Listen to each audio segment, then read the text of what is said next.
Hello and welcome on 360 Sport on Trust TV. I am Adeni Ajishafe. We just have to run through the world of sport as we quickly look at stories trending. Well, good one. Team Nigeria, they've done their best, and right now we are happy. They got 35 medal all, and they actually got 12 gold medals, 9 silver, and 14 bronze. Well, as it is, the medalists, so far, they've gotten their bonuses, according to the story we're actually hearing coming from Birmingham right now, that Team Nigeria, they've gotten their bonus. That will be the first story we'll be looking at. To join me in talking sport is Olawale Peters. Good to have you. Good morning, pleasure being here.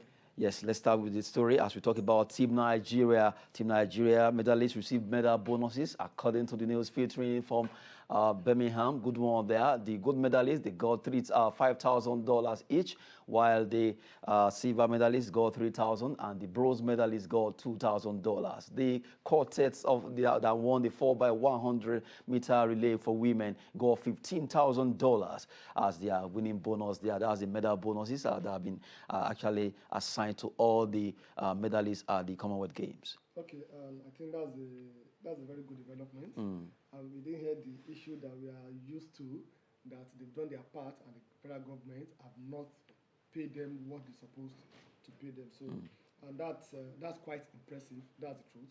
It's quite impressive because as time goes on, we still need to work more than what we are doing now. We shouldn't wait until the self-motivated athlete, they've made the country proud before we do something for them. Because that's the truth. They are self-motivated. That is why they achieved what they achieved. We should also have a process of planning. Planning in the sense that we get prepared and we get ready. I bet you almost 80% of the athletes there, they won the medal they won for the country, not because of the preparation that they had before the competition. It's because of their hunger for success. It's because of their dedication. It's because they are self-motivated and they really want to make Nigeria proud. Let's take a look at Toby Amusan, for example. She has been consistent right from 2013 that she represented the country in Warri for the African Youth Championship.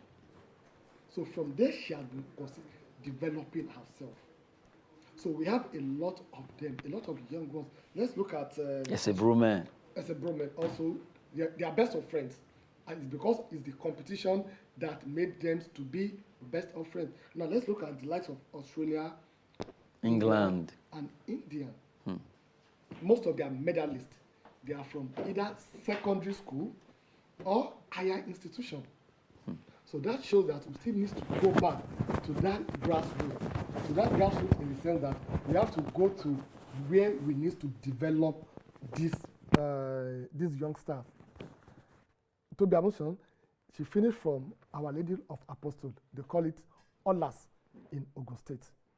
Within that area, if you know Ogun State very well, you talk about Olas, that's Our Lady of Apostolic. You talk about Sonny Luba.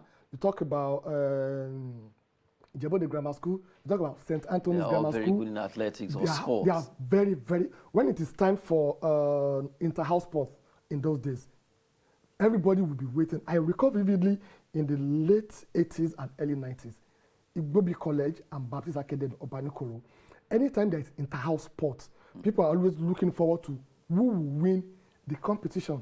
The same thing we have in Ibadan also. Ibadan Boys High School, Ibadan Grammar School, Loyola College, Methodist Boys. We have it all over the country. So that is where we can get all this athletics from the school. But right now, what do we have? When you even have a two-bedroom flat using, when we have some institution using 2-3-bedroom flats as a school. So where would they have that opportunity to practice? Look at the medal we won in discus. The shot put. We used to have this while we are in secondary school in those days. So we shouldn't look at, we've done very well, we're the best in Africa. At this concluded, we finished above South Africa, unlike our last participation 4 years ago. And we also broke that genes of always having 11 medals. Yes, we broke that genes of having 11 medals also, but we can do better than that. We're talking about a population of over 200 million. We have the likes of Scotland. They finish above us. There are about 6 million population, and they can get the best of the best to represent them. So we also need to sit back and look at the next competition coming up in the next 4 years in Australia. We have to get prepared now. Olympics is coming up also. So we need to start that process, not until the die minute that the people, we like to celebrate success, but we don't prepare for success.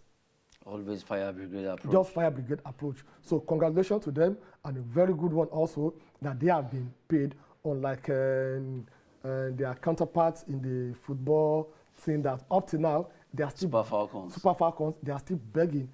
Also, I think the ladies, I've said it earlier, and some people are like, Wale, why are you saying this? But the truth has revealed itself also.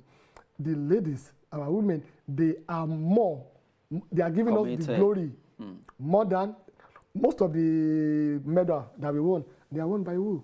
The ladies. The ladies have won the medals. So that shows that they are really taking over from a very good one. So we need to give them the necessary support that they really, really, really need. A very good one for them. At least they are hearing Nigeria in the good light, unlike what they used to be before. Well, good one there. Just to have an analysis concerning Nigeria. Team Nigeria getting their bonuses so far in the competition. All the good medalists, silver medalists, and also the bronze medalists, $5,000, $3,000, and $2,000 for the contingent of Team Nigeria who did well at the Commonwealth Games. 35 medals in all. We got 12 gold, 9 silver, and 14 bronze. Good one there. Now we just have to move on to quickly be preparing for the Olympic Games that will be coming up in Paris. France 2024 is coming, and it's better we begin to at least plan ahead of this competition. It's always good to plan ahead and be able to achieve more. Well, as it is, Team Nigeria, they've done their best. Finally, 12 gold medal, where we've been having 11 since 1950. It has always been 11 gold medal that we always win in any of the competition that we so far at least performed very well. Good one now for Team Nigeria. Still, while that was actually going on, some group of Nigerians traveled to Burkina Faso, precisely in Ouagadougou. They were able to compete in karate, and they did well. Where 19th UFAC, Western Africa Karate Championship, where Team Nigeria emerged third in Burkina Faso. Good one there. Quickly, let's look at the list of those Nigerians who did well for us in karate. Ngozi Okoro, she won gold for Nigeria in 50 kilograms, that's plus 50. And you have Godfrey Samson, gold also. Chioma Ani, gold in plus 68, and you have Elizabeth Ogaga, silver. Ibiene Fireborn in silver, and also Alice Henry, bronze, minus 68 kilograms. Those are the medalists for Nigeria. There are 6 of them, 3 gold, 2 silver, and 1 bronze. And to let you know, Nigeria competed both in cadet, junior, and also the senior category, and we have 6 of them. So good one. Good one also, and it's also pertinent to state that all the medalists, they are women also. Of course, although it's a ladies' event.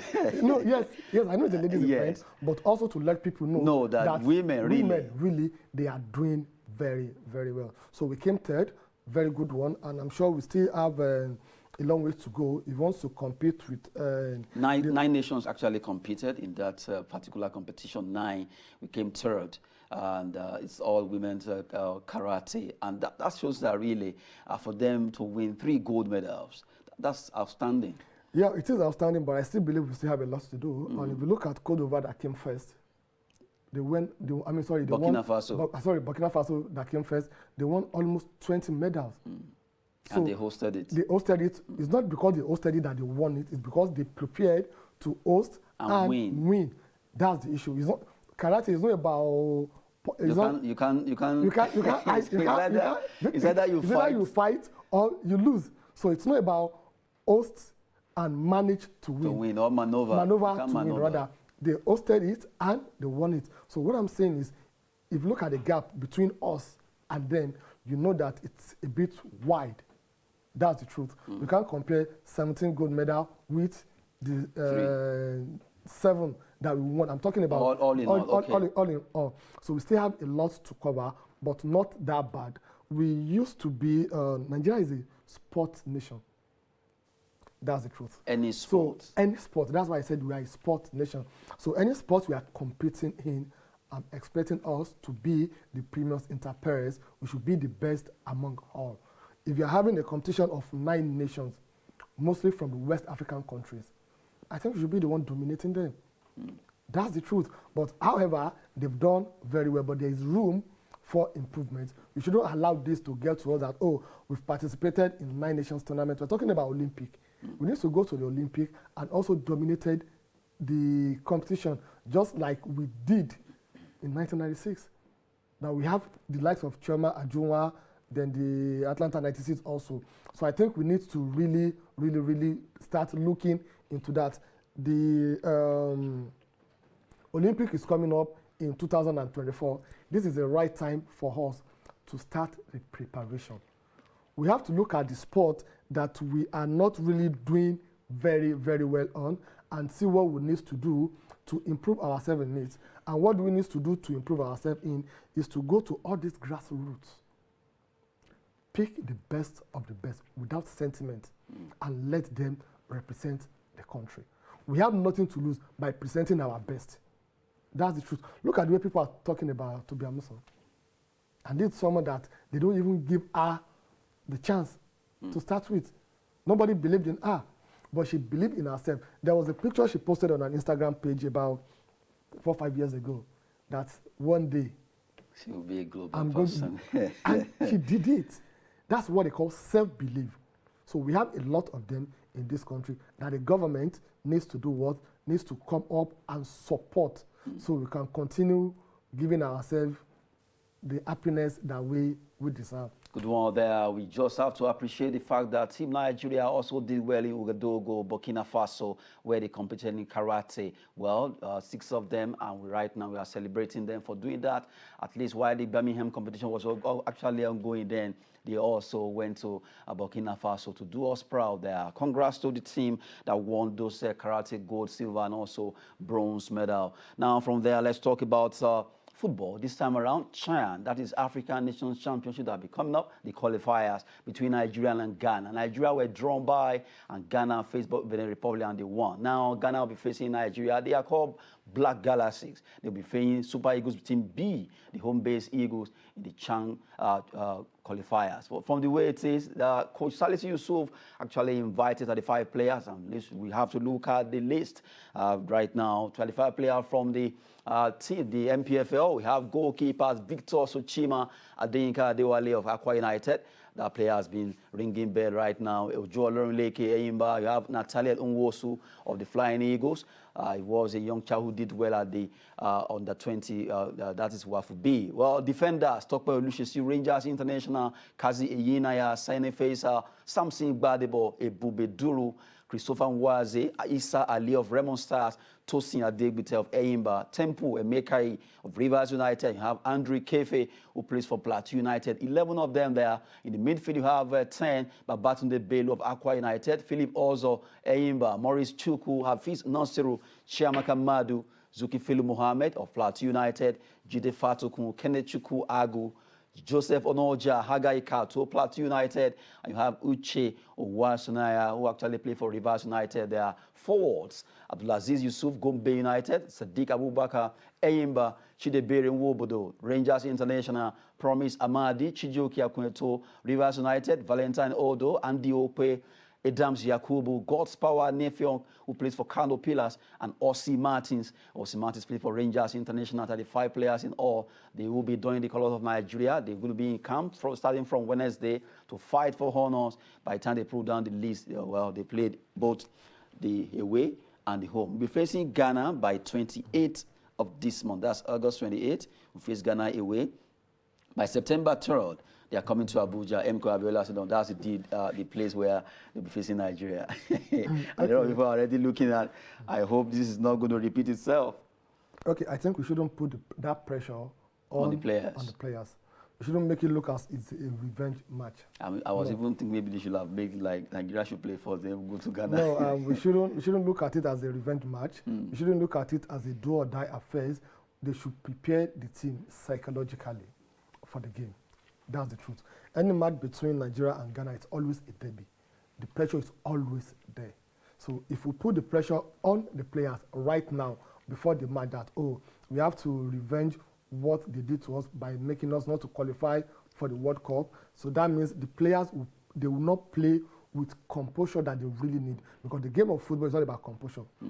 Once you miss it, even for a second, we've seen people scoring 2-3 goals within 2-3 minutes.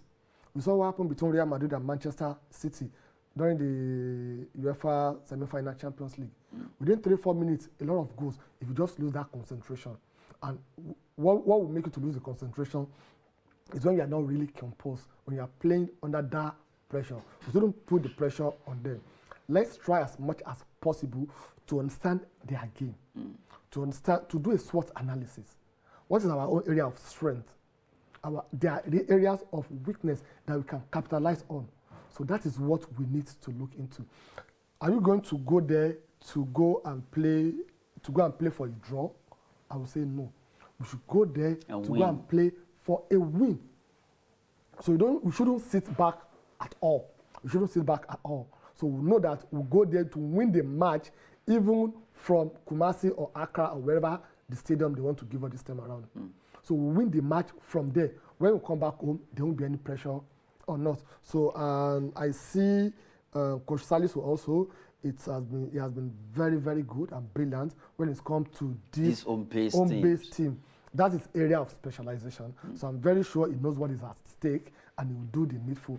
However, I have an observation about the list of invited players. Okay. I thought probably we'll see people from the NNL. At least we should have like League One. Yes, we should have like 2, 3. It shouldn't be all the 35 players from the NPFL. The people from NLO and the NNL also, they should have this hope that one day I will have the opportunity to showcase my talent to the world. That's what they call motivation. You must have something you are fighting for. You must have something that you are fighting for. So that's what I think we need to look into in case of the future competition. It shouldn't be that it's only people from the NPFL that should be picked. The same way that when we are playing the Super Eagles, it shouldn't be dominated the foreign best players. We should have players from the NPFL also that will be drafted into the squad. So once we have it that way, we will see that the game will improve and the players will know that they have something that they are really fighting for. So I'm expecting us to win the match. Against Ghana, probably will draw away, but at home, MK Abiola, I think I see us winning the match. Okay, now from what you have just said, I think it would be better if we can fight for a win there, just like you said, because I still recall vividly what happened in March between Nigeria, that's against Black Stars, where it ended in their own favor. Now the same thing is about to happen. We are going there first, and that mentality should be sold to those players that you must win, not just a draw, because whatever makes us to draw there or lose there, the pressure will be on us here by the time. So that's why I said the game plan from beginning is to go there and win. Attacking football. You know, Super Eagles were holding back, believing that whatever we can play in Ghana, we'll come back to no, and it didn't happen. And that's what happened. And to now worsen our case, they scored first. So the pressure was so much on us. Which like I said earlier on, the coach is very experienced. As in very, very experienced. He knows what is at stake. We should go in there and play to win. We have nothing to lose by losing in Ghana because we still have a game to play at home. So we should go out there. We're not playing with a team or with a nation or country that are better than us. No, they are not better than us. That's the truth. So we should try as much as possible to go for a win. Okay, good one there. We've just been talking concerning Team Nigeria, where 35-man lists have been released by Coach Salisu Yusuf. They will be prosecuting those games qualifiers against Ghana. They call them the Black Galaxies, and we just hope that the home-based team will turn things around this time around, not allowing them to actually scale through. Well, the Super Eagles versus Black Stars went the other way around. Well, we don't want that to repeat itself this time around. Quickly, before we go, 2 more stories that has to do with transfer. Manchester United, right now, they've agreed deal with Juventus for midfield midfielder Adrian Rabiot for an initial £15 million for him to move to Old Trafford. Right now, it's almost all the buying now is becoming panicking, kind of. I said it earlier on during the show that most of the buying now will be panic and under pressure. It's not really what they really want. Rabiot that they want to buy is more like an upgraded version of McTominay or Fred. Because if you watch the first match, even the last season also, those two defensive midfielders, they have nothing to do in Manchester United. I'll be sincere with you. They have a lot to do. And one key thing that is really missing in Manchester United is the fatherly role that Alex Ferguson used to play while he was the coach. They don't have that again. That was what he did when he signed Roy Keane, when he signed Wayne Rooney, Ciro Ronaldo, because they are looking forward to someone that will really model them to be a world star. And they'll look at their dressing room also that I'm going to sit with the likes of Ryan Giggs, Paul Scholes. All these stars. All these stars. But right now, what do you have? They don't have that again. So they really, we thought Ed Woodward was the problem in Manchester United before. But now it's not there again. So that shows that the Glazers family, they are really the problem when it comes to the transfer, because they have not been very, very, very, very active. In fact, Arsenal, they are more active than Manchester United. Players are ready to play for Arsenal than to play for Manchester United now. So they need to really discover whatever the problem is, they need to solve it, because Manchester United, take it or you leave it, they are one of the best club in the world. Right now. Right now, they are one of the best. Because of what is happening to them. So what is happening to them is a phase that I believe they can still get. It will also pass. Well, good one there. Now, we're still talking about the Manchester United team as they go around to get some players. Right now, news have it that they have contacted Real Betis. Real Betis for Argentine midfielder Guido Rodriguez. That's the player they want to go for right now, just to moving around Europe to see players. And it's dawning on a lot of Man United fans now that really what's happening. So many names, so many players they want to get. Some are not coming, some want to.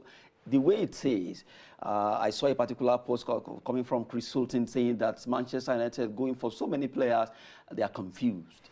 You see, the problem they have, whoever is in charge of their scout needs to do a lot. This is the high time for them to go back to their academy and start building people from the academy. That's the truth. All these players that they want to buy, sincerely, I don't think there's any difference that they will make with the problem that Manchester United they are having now. They thought the problem they are having is the coach. How many coaches have gone since Alex Ferguson? About 6, 7 coaches. So the problem is still there. Harry Maguire, we thought is the problem. He may be part of the problem, but without him playing, they are still conceding goals. So that means their problem is multi-dynamic. It's seriously multi-dynamic. They have to go to a serious rebuild from beginning to the end. It's so sad seeing Manchester United going through what they are going through. But believe me, if they are serious and ready, it's just take them a season. A season that what we want to do this season is we want to rebuild. For us to rebuild, we don't need to fight for the top 4. Bring the house down. Bring the house down, because if you don't bring the house down, you cannot build on it. So you have to bring it down before you start building on it. I think that is what Manchester United needs to do now. That's just it, coming from Olawale Peters there. Man United just have to rebuild if they really want to make that statement they used to make before for them to get their groove back. We've been talking sport on 360 Sport. Well, thank you very much for coming on the show. It's my pleasure being here, Adini. Good one there. We wish Team Nigeria, that Super Eagles Team B, a success against Black Galaxy of Ghana by the time they prosecute their games. That's it on 360 Sport. I am Adeni Ajishafe. Thanks for watching.